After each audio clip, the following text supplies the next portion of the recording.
History is a great teacher. To the people that say that history repeats itself, I say not quite. History does not quite repeat itself, but it rhymes. And that's why we can learn from history a lot. With the war that's going on right now between Russia and Ukraine, we have seen that before. We saw that in Vietnam.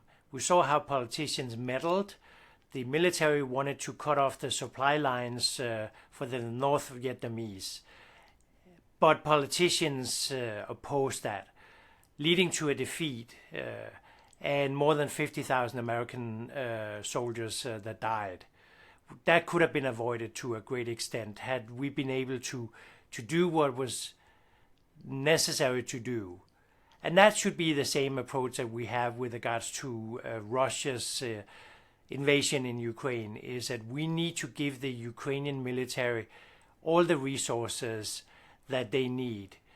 We cannot put any limitations on them because they are fighting the war on our behalf. This is a war between good and evil, between democracy and fascism, and there is no price that's too high to pay.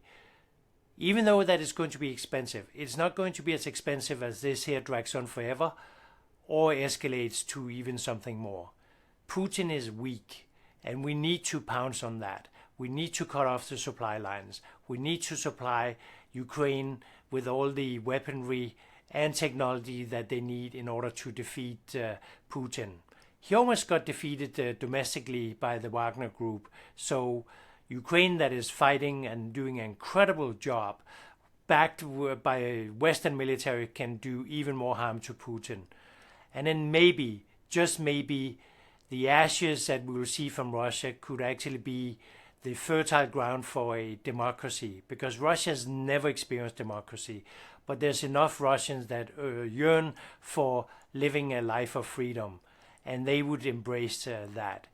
So history is a great teacher. It does not repeat itself, but it rhymes, and we need to take that into account when it comes to dealing with not just the Russia-Ukraine conflict, but any conflict around the world.